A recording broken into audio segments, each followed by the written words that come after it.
I've been intrigued by this question of whether we could evolve or develop a sixth sense, a sense that would give us seamless access and easy access to meta-information or information that may exist somewhere that may be relevant to help us make the right decision about whatever it is that we're coming across. And some of you may argue, well, don't today's cell phones do that already? But I would say no.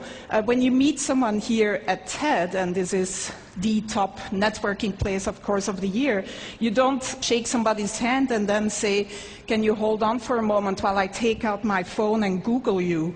Or when you go to the supermarket and you're standing there in that huge aisle of different types of toilet papers, you don't take out your cell phone and open a browser and go to a website to try to decide which of these different toilet papers is the most ecologically responsible purchase to make.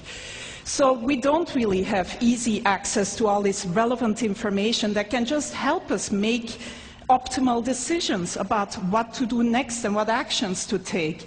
And so my research group at the Media Lab has been developing a series of inventions to give us access to this information in a sort of easy way without requiring that the user changes any of their behavior. And I'm here to unveil our latest effort and most successful effort so far, which is still very much a work in process. I'm actually wearing the device right now, and we've sort of cobbled it together with components that are off the shelf, and that, by the way, only cost $350 at this point in time. I'm wearing a camera, just a simple webcam, a portable battery-powered projection system with a little mirror. These components communicate to my cell phone in my pocket, which acts as the communication and computation device. And in the video here, we see my student Pranav Mistry, who's really the genius who's been implementing and designing this whole system. And we see how this system lets him walk up to any surface and start using his hands to interact with the information that is projected in front of him. The system tracks the 4 significant fingers. In this case, he's wearing simple marker caps that you may recognize. But if you want a more stylish version, you could also paint your nails in different colors. And the camera basically tracks these 4 fingers and recognizes any gestures that he's making, so he can just go to, for example, a map of Long Beach, zoom in and out, etc. The system also recognizes iconic gestures, such as the take a picture gesture, and then takes a picture of whatever is in front of you. And when he then walks back to the Media Lab, he can just go up to any wall and project all the pictures that he's taken, sort through them and organize them and resize them, etc., again using all natural gestures.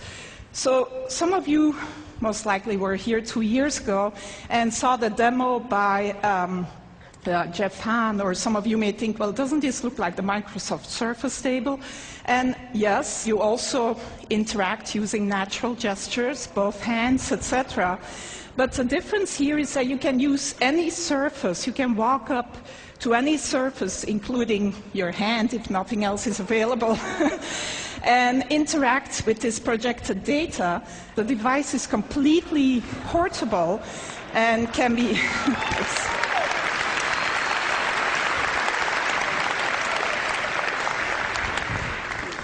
So one important difference is that it's totally mobile. Another even more important difference is that in mass production, this would not cost more tomorrow than today's cell phones, and would actually not sort of be a bigger package and could look a lot more stylish than this version that I'm wearing around my neck. But other than letting some of you live out your fantasy of looking as cool as Tom Cruise in Minority Report, the reason why we're really excited about this device is that it really can act as one of these sixth sense devices that gives you relevant information about whatever is in front of you. So we see Pranav here going into the supermarket, and he's shopping for some paper towels. And as he picks up a product, the system can recognize the product that he's picking up using either image recognition or marker technology and give him the green light or an orange light. He can ask for additional information. So this particular choice here is a particularly good choice given his personal criteria. Some of you may want the toilet paper with the most bleach in it rather than the most ecologically responsible choice. But if he picks up a book in the bookstore, he can get the Amazon rating, gets projected right on the cover of the book. This is Juan's book, our previous speaker, which gets a great rating, by the way, at Amazon. And so Pranav turns the page of the book and can then see additional information about the book, reader comments, maybe sort of information by his favorite critic, etc. If he turns to a particular page, he finds an annotation by maybe an expert of a friend of ours that gives him a little bit of additional information about whatever is on that particular page. Reading the newspaper, it never has to be outdated. You can get video annotations of the events that you're reading about. You can get the latest sports scores, etc. This is a more controversial one.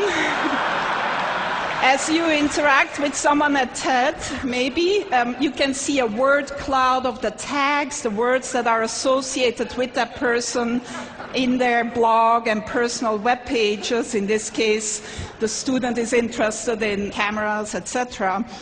On your way to the airport, if you pick up your boarding pass, it can tell you that your flight is delayed, that the gate has changed, etc. And if you need to know what the current time is, it's as simple as drawing a watch on your arm. So that's where we're at so far in developing this sixth sense that would give us seamless access to all this relevant information about the things that we may come across. My student Pranav, who's really, like I said, the genius behind this.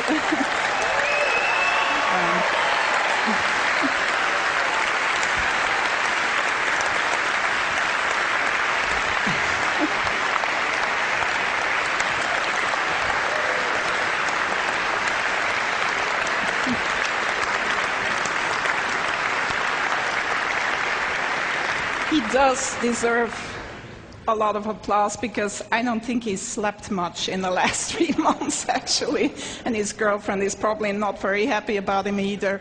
But it's not perfect yet. It's very much a work in progress, and who knows, maybe in another 10 years we'll be here with the ultimate sixth sense brain implant. Thank you.